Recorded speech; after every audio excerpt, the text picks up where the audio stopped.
రేపు అనగా 19/2/2026 ఏపీసీసీ అధ్యక్షులు శ్రీమతి వైఎస్ షర్మిలారెడ్డి పల్నాడు జిల్లా పర్యటనకు విచ్చేయుచున్నారని, ముందుగా సావల్యాపురం మండలం వేల్పూరు గ్రామంలో ఉదయం 11 గంటలకు మహాత్మా గాంధీ జాతీయ గ్రామీణ ఉపాధి హామీ పథకంనకు కేంద్ర ప్రభుత్వం పేరు మార్చడాన్ని, కేంద్ర ప్రభుత్వంపై ఒత్తిడి చేసి పథకాన్ని 2006లో కాంగ్రెస్ ప్రభుత్వం ఏర్పాటు చేసిన విధంగా కొనసాగించాలని డిమాండ్ చేస్తూ ప్రజలను చైతన్యం చేసే దానికోసం రచ్చబండ కార్యక్రమంలో పాల్గొంటారు.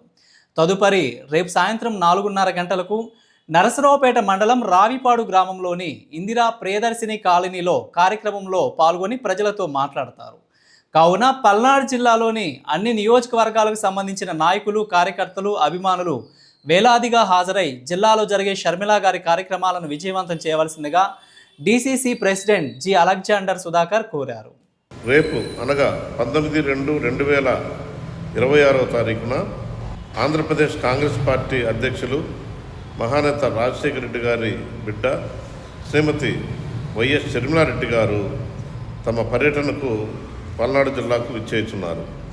అందులో భాగంగా మొదటగా రేపు ఉదయం 11 గంటలకు సావల్యాపురం మండలం వేల్పూర్ గ్రామంలో మహాత్మా గాంధీ జాతీయ గ్రామీణ ఉపాధి హామీ పథకం గురించి, అందులో జరుగుతున్న కేంద్ర ప్రభుత్వం చేయుచున్న అవకతవకల గురించి వివరించే దానికోసం విచ్చేయుచున్నారు.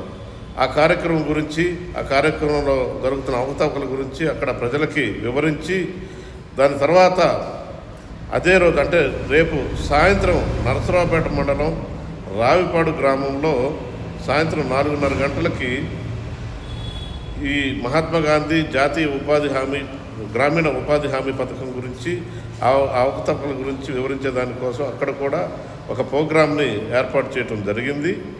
కాబట్టి పల్నాడు జిల్లా కాంగ్రెస్ పార్టీలో ఉన్న నాయకులు, కార్యకర్తలు, అలాగే అన్ని సెల్స్ విభాగాల నాయకులు అందరూ కూడా తప్పక హాజరు కావాలని చెప్పి ఈ సందర్భంగా పల్నాడు జిల్లా కాంగ్రెస్ పార్టీ తరఫున కోరుతున్నాను. ఇట్లు మీ Alexander Sudhakar, DCC president, Palnadu జిల్లా.